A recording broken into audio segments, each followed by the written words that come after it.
Tapi boleh nggak ya saya lancang minta sama Roh Kudus, kasih saya satu kado aja. Please setrum tanganku ini bisa melukis lagi. Sebab saya ini seorang pemimpi seperti Yusuf.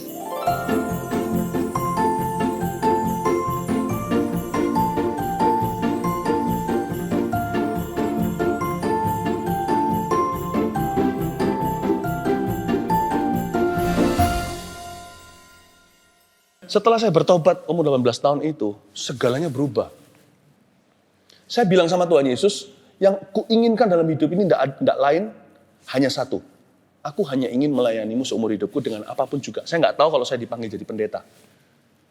Saya dapat beasiswa, SMA 3 nilai saya bagus khususnya di Inggris dan IPA. Waktu itu orang-orang bule pun literaturnya soal Shakespeare terutama kalah sama saya. Karena mereka bisa Inggris, saya bisa hafal Shakespeare. Kalimat-kalimatnya. Jadi karena orang Indonesia dari dulu kan kurikulumnya itu banyak hafalan. Kita disuruh hafalan, kalian mungkin nggak zamanin. Bukan berarti kita zamannya terlalu berbeda ya, enggak loh ya. Cuman literatur ya itu ya. Iya, dulu Shakespeare, tapi dulu itu kan kita itu ada pelajaran apa itu harus ingat nama menteri yang gonta-ganti zaman itu, ingat ini semuanya, hafalan semuanya. Wah. Nah, akhirnya mereka kalah sama saya, kalah sama otak Indonesia. Bukan kalah bahasa sih bahasa ibu mereka. Tapi saya bahasa orang asing di Kanada, orang Indonesia, tapi kalahkan mereka di literatur Shakespeare karena saya hafal semua kalimat-kalimatnya. IPA saya juga hampir sempurna, saya dapat beasiswa. Tapi saya bilang sama Tuhan, Tuhan ini nggak berarti. Sekarang Tuhan aku beritahu sama aku harus jadi apa. Saya ngomong gini bukan berarti semua akan jadi pendeta. Cuman Tuhan suruh kita jadi apa ya, itulah tujuan kita. Dan Tuhan bilang sama saya, kamu akan jadi hamba Tuhan, lepaskan semuanya. Saya lepas semuanya. Lalu ketika saya mulai rajin melayani, namanya orang umur 18 tahun. Apalagi kalau Natal begini ya, wah di Vancouver, Kanada itu romantis sekali. White Christmas, lagu-lagu Christmas itu Natal kan membuat hangat di hati. Itu biasanya banyak anak muda jadian. Nah saya ini kan mulai jadi ketua CG mereka, ketua cell group atau ketua kelompok kecil mereka. Ada beberapa yang saya pimpin. Saya juga aktif di praise and worship waktu itu. Dan bukan berarti di situ juga nggak ada potensi-potensi yang saya bisa sukai dan sebagainya. Dan malu ngomong gini, tapi ya pasti ada orang yang suka sama saya juga ada. Tapi saya membuat keputusan, saya mau dahulukan sekolah dan pelayanan. Tujuan saya tidak coba-coba. Saya minta satu buah Roh Kudus kencang dalam diri saya, itu penguasaan diri. Saya minta agar supaya saya tidak gampang jatuh cinta. Karena zaman dulu, saya gampang jatuh cinta sebelum saya kenal Tuhan. Lebih tepatnya, lebih gampang berubah cinta. Tapi sekarang saya minta Tuhan berikan ketetapan hati. Saya mau ministry dulu. Saya bantu pendeta saya. Jadi semua orang gandengan tangan, saya tidak ikut-ikutan. Saya ngomong sama diri sendiri, tujuanku pasti. Aku mau pacaran 1 kali. Itu umur 18 tahun saya bertobat. Lalu menikah. Saya tidak mau coba-coba pacaran. Meskipun nanti kalau sudah pacaran dengan yang benar-benar dari Tuhan pun, masih ada banyak penyesuaian. Kalau saya lemah di depan, jalannya nggak keruan. Tapi kalau tujuan saya mantap dulu, jalannya itu masih banyak sekali lika-liku yang harus saya lalui. Saya bilang, Tuhan aku nggak mau pacaran sembarangan, aku nggak mau coba-coba. Kalau aku coba-coba, salah satu pasti broken heart. Kalau bukan aku yang putuskan, ya saya yang diputuskan. Saya nggak mau lukai anak orang, saya juga nggak mau terluka. Buat apa? Saya jadi orang muda, saya mau pilih dari Tuhan, saya mau utamakan kerajaan sorga. Nah betul Tuhan berikan pada saya seperti itu. Saya pacaran hanya sekali, dan itulah istri saya hari ini. Karir juga sama. Saya akan selesaikan tahun 2002. Itu 2002. 1992. Not even 2000. Kalian udah lahir belum? Saya bertobat 1992, buang semua beasiswa, masuk ke sebuah sekolah Alkitab, seminari di luar kota, tidak tinggal di kampus, karena rumah papa mama harus kami bertiga jaga. Lalu gereja tempat saya melayani itu masih lebih jauh lagi di sebelah barat, sekolah saya sebelah timur. Jadi tiap hari saya harus commute, setir mobil, 4 jam di jalanan.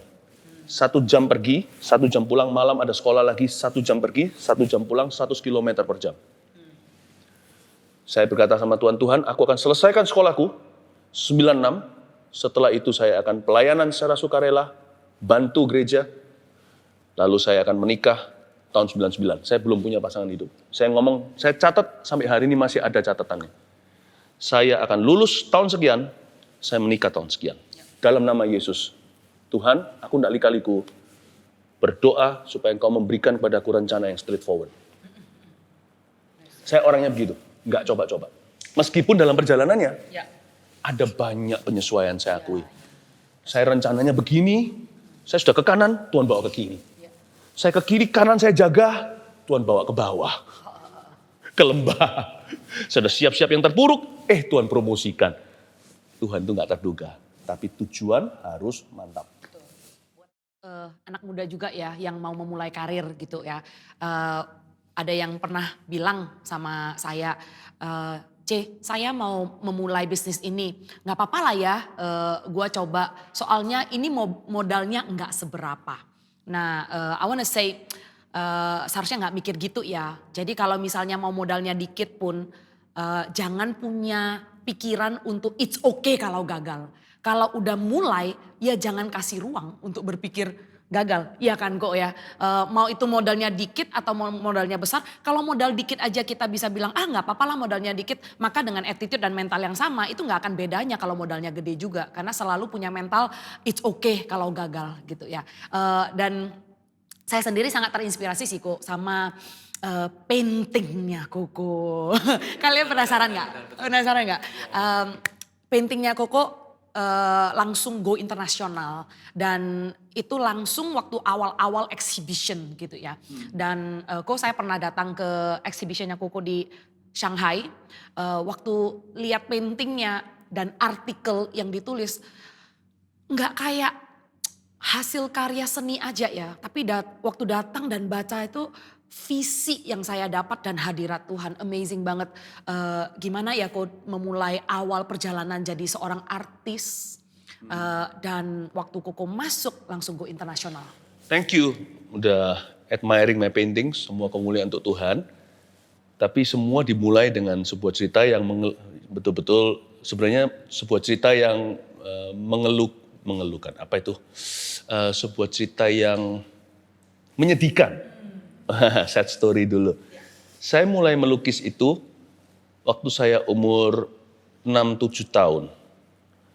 Setelah diketawain oleh satu kelas karena saya salah masuk kelas 4. Padahal saya masih kelas berapa itu? Masih kelas 6 itu. Umur 6 itu berarti kelas berapa ya? Lupa. 1. Saya diketawain sama kakak-kakak kelas. Saya jadi orang yang introvert sekali. Masuk ke dalam, gak mau ketemu orang. Saya sedih, saya berkata apa saya ini gila.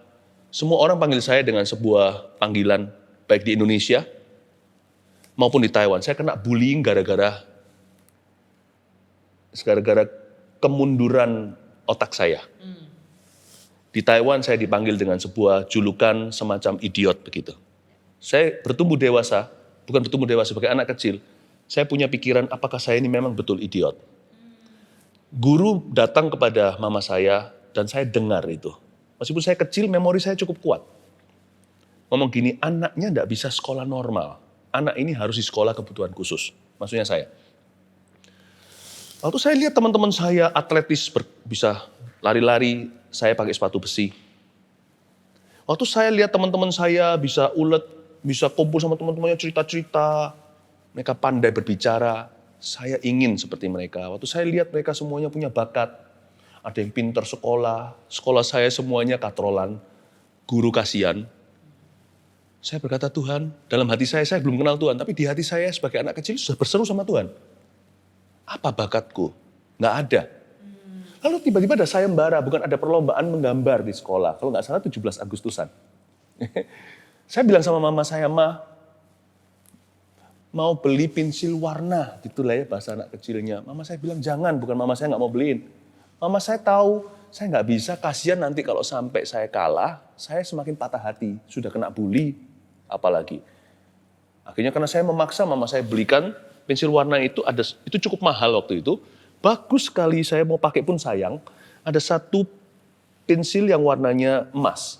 Itu jadi andalan saya ambil emas itu, pensil warna emas, nanti ya, saya ngomong gini, apa yang saya mau gambar dengan ini ya? Saya cari inspirasi, saya lihat burung Garuda, Garuda Pancasila. Semua orang masukkan gambar macam-macam, saya gambar yang bagus Garuda Pancasila. Saya juara 1. Mama saya terkejut, wow. Lalu berikutnya ada freestyle, saya gambar Petruk dan Gareng. Mungkin kalian nggak tahu ya, itu wayang Indonesia. Ya, si Petruknya itu karate, karena saya mengagumi martial art. Si Garengnya tinju, jadi mereka berantem. Dan itu dengan kelihatan anginnya saya gambar segalanya pakai pincir warna itu. Dan kali ini hitam putih sih, saya menang juara 2. Lalu saya nggak pernah gambar lagi. Lalu itu saya ke Taiwan dan sebagainya. Lalu saya terapi di sana. Nah, long time setelah saya hidup dalam kekerasan, kepahitan, penolakan, mengembara, melalang buana, di Singapura saya sekolah SMP. Setelah pulang dari Taiwan, saya kembali ke Indonesia, selesaikan SD. Lalu saya pindah ke Kanada, SMA 2. Ya, saya waktu saya mulai bertobat dan kenal Tuhan, saya nggak mikir gambar, nggak mikir melukis lagi. Setelah itu, apa yang terjadi adalah saya masuk pelayanan karena saya dipanggil Tuhan. Berjalanlah dari sejak 18 tahun hingga 40 tahun usia saya. Setelah mengalami kebangunan rohani, khususnya kebangunan rohani, kebangunan rohani orang-orang muda, hidup saya dipenuhi dengan tugas-tugas baru. Anak-anak muda itu memang merepotkan. Banyak masalahnya, siapa bilang orang tua yang banyak masalahnya? Masalah anak muda itu kompleks. Yang mau bunuh diri lah, yang gambar dirinya rusak lah, yang dari broken home lah, yang tentang pacaran gonta-ganti, yang patah hati lah, yang ekstrim, yang buat kesalahan ini itu. Saya gembalakan mereka sampai tua istilahnya. Umur 40 setelah mengalami kebangunan rohani, beberapa generasi berlalu dibangkitkan oleh Kristus. Tiba-tiba saya ingat bahwa saya bisa gambar. Saya bilang sama Tuhan, kasih saya satu kado Tuhan, meskipun kalau ulang tahun itu harusnya yang dikasih kado bukan kita loh. Harusnya mama kita. Ya kan? Kenapa kita yang dirayakan, mama kita yang melahirkan? Kita kan tinggal keluar aja. Tapi saya juga berpikiran kalau saya pas ulang tahun umur 40 itu, saya berkata sama Tuhan Yesus, harusnya yang dapat kado Tuhan yang menciptakan. Tapi boleh nggak ya saya lancang minta sama Roh Kudus, kasih saya satu kado aja. Please setrum tanganku ini bisa melukis lagi. Sebab saya ini seorang pemimpi seperti Yusuf. Ada 100 mimpi dari Tuhan dalam kehidupan saya. Dan itu indah, saya ingat dengan sangat detil. Kan nggak mungkin saya bisa bilang sama Bintoro nih, tolong gambarkan mimpiku hanya karena Bintoro seorang seniman. Kan saya nggak bisa gambar. Gimana bisa kamu masuk ke mimpi saya? Gambarkan apa yang saya lihat. Sedangkan kalau digambarkan, pasti jadi berkat.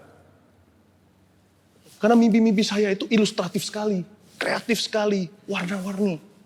Tolong gambarkan, nggak bisa. Jadi terpaksa yang mimpi yang melukiskan. Nah saya nggak bisa melukis Tuhan, nggak pernah punya pengalaman, saya ini amatiran. Tapi saya percaya karunia itu, talenta bisa nyanyi lah, bisa ada orang yang fisiknya itu sangat-sangat lentur lah. Ya kan? Itu semua kan dari kelahiran. Kan memang dilahirkan sudah dengan bakat alam. Saya percaya bakat itu juga bisa disusulkan. Lewat kelahiran baru atau lewat iman kita pada Kristus hari ini. Jadi saya nggak percaya, saya nggak yakin kalau kita hanya punya bakat alam waktu kita jadi bayi. Sekarang pun kita bisa minta suatu karunia yang baru. Saya minta sama Tuhan setrum tanganku untuk bisa. Mulailah saya gambar, saya beli kanvas, saya tanya sana sini, saya beli alat-alat menggambarnya, catnya semuanya, saya mulai melukis di atas kanvas. Waktu lukisan pertama saya langsung disambar oleh kolektor. Lalu ada juga manajemen daripada manajemen seni yang langsung minta untuk bisa betul-betul mempromosikan memanage hasil karya saya. Saya nggak minta itu semuanya. Yang saya lakukan hanyalah mengelola talenta, tapi Tuhan yang menangkap tangan. Dari situ masuklah ke pameran-pameran solo di mancanegara, di Shanghai, di Taipei, Tainan, ya kan, di Kuala Lumpur, di berbagai tempat-tempat di negara-negara di Asia ini, lukisan saya mulai dipamerkan. Saya yakin itu semua Tuhan sih, bukan karena saya. Dan dalam salah satu pameran saya itu, saya diajak bicara dengan seorang profesor, seorang penceramah seni di sebuah sekolah yang bergengsi di salah satu negara di Asia yang tidak terbuka terhadap kekristenan. Dia datang khusus bertemu dengan saya dan berkata, saya sangat terpukau dengan hasil karya Anda. Karena saya adalah orang yang sekolah untuk seni. Dia berkata, gimana Anda bisa menggambar begini? Saya bilang, sebenarnya saya selama ini menggambar sih, tapi nggak di kanvas, tapi di dalam kehidupan orang.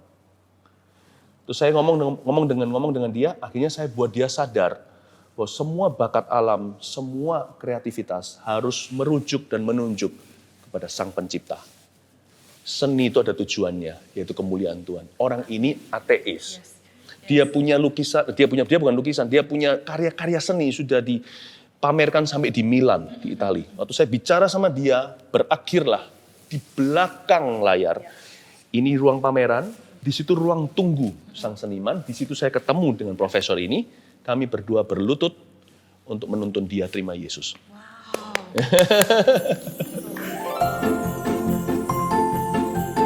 Ingat nggak lukisan pertama kuku itu yang mana? Ingat dong. Apa itu? Itu sebuah penglihatan yang saya lihat dan saya beri judul emas, perak, silver and gold are mine and you shall live by my promises.